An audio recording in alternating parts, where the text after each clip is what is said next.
After days of delay, the UN Security Council is expected to adopt a resolution urging more aid be allowed into Gaza. And President Biden is planning to commute the sentences of 11 more nonviolent drug offenders. Good morning. I'm Corva Coleman from NPR News, and here are today's top stories.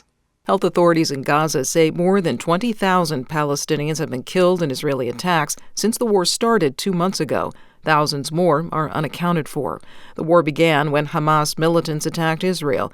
Israel says the militants killed about 1,200 people. Hamas is also holding more than 100 people hostage.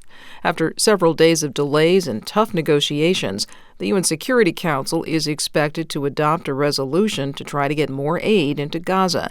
NPR's Michelle Kellerman reports diplomats changed the text to avoid a United States veto. The U.S. has vetoed UN calls for a ceasefire and objected to some of the ideas in this latest draft resolution, but eager to avoid another showdown that leaves both Israel and the U.S. isolated on the world stage, U.S. Ambassador Linda Thomas-Greenfield says diplomats worked hard and diligently on a new text. The draft resolution is a very strong resolution that is fully supported by the Arab group, that provides them what they feel is needed to get humanitarian assistance on the ground. She wouldn't say if she would vote yes or just abstain. The resolution calls for a UN humanitarian coordinator and more aid routes into Gaza. Michelle Kellerman, NPR News, Washington. Chicago is housing thousands of migrants who were sent there by Texas Governor Greg Abbott. Now reports are emerging of poor conditions at one migrant shelter in the city. From member station WBEZ, Michael Puente says a migrant child died at the shelter this week. Earlier this week at one shelter, 5-year-old Giancarlos Martinez Rivero died. The exact cause of death has yet to be determined, but health officials say it does not appear that he died of an infectious disease. But migrant advocates are calling for the city to do better and for the state and federal governments to do more. Michael Puente reporting. The Texas governor has started to fly migrants to Chicago instead of using buses.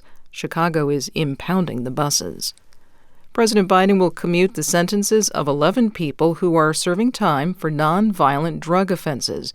NPR's Deepa Shivaram reports it's the second time since April that Biden has shortened such sentences. The White House says the sentences of the 11 individuals, some of whom received mandatory life sentences, are disproportionately long.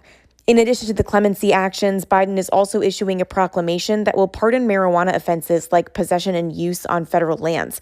In a statement, Biden said, quote, "Too many lives have been upended because of our failed approach to marijuana. It's time that we right these wrongs." He also urged governors to take actions in their own states regarding marijuana laws. Deepa Shivaram, NPR News. And you're listening to NPR News from Washington.